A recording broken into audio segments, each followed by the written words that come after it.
यमपुरी का उल्लेख कई ग्रंथों में मिलता है, जिसमें गरुड़ पुराण, कठोपनिषद आदि में इसका विस्तृत विवरण मिलता है। मृत्यु के 12 दिन बाद आत्मा यमलोक का सफर शुरू करती है। इन 12 दिनों में वह अपने पुत्रों और रिश्तेदारों द्वारा किए गए पिंड दान के पिंड खाकर शक्ति प्राप्त करती है। 12 दिन बाद सारे उत्तर कार्य खत्म होने पर आत्मा यमलोक के लिए यात्रा को निकलती है। इसे मृत्युलोक यानी पृथ्वी से 86,000 योजन दूरी पर माना गया है। एक योजन में करीब 4 किलोमीटर की दूरी होती है। यमलोक के इस रास्ते में वैतरणी नदी का उल्लेख भी मिलता है। यह नदी बहुत भयंकर है, यह विष्ठा और रक्त से भरी हुई है। इसमें मांस का कीचड़ होता है।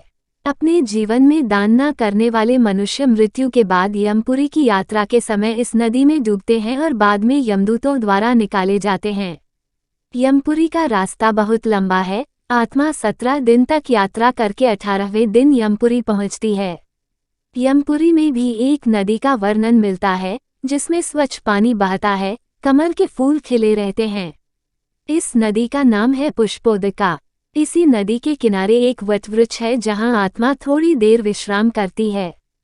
तब तक उसे शरीर त्यागे पूरा 1 महीना बीत चुका होता है और इसी वटवृक्ष के नीचे बैठकर वह जीव पुत्रों द्वारा किए गए मासिक पिंडदान के पिंड को खाता है। फिर कुछ नगरों को लांघकर यमराज के सामने पहुंची है। वहां से आत्मा को उसके कर्मों के अनुसार दंड या सम्मान मिलता है। यमलोक 1 लाख योजन क्षेत्र में फैला माना गया है। इसके 4 मुख्य द्वार हैं। पूर्व द्वार योगियों, ऋषियों, सिद्धों, यक्षों, गंधर्वों के लिए होता है।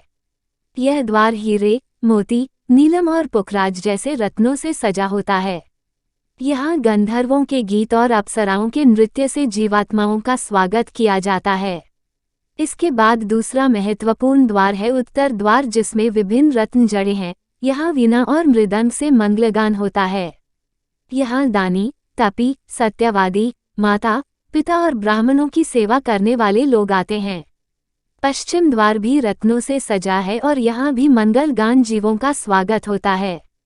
यहाँ ऐसे जीवों को प्रवेश मिलता है जिन्होंने तीर्थों में प्राण त्यागे हो या फिर गौ, मित्र, परिवार, स्वामी या राष्ट्र की रक्षा में प्राण त्यागे हो।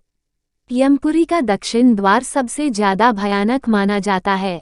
यहाँ हमेशा घोर अंधेरा रहता है। द्वार पर विषैले सांप, बिरुछू, सिंह, भेड़िए आदि खतरनाक जीव होते हैं जो हर आने वाले को घायल करते हैं।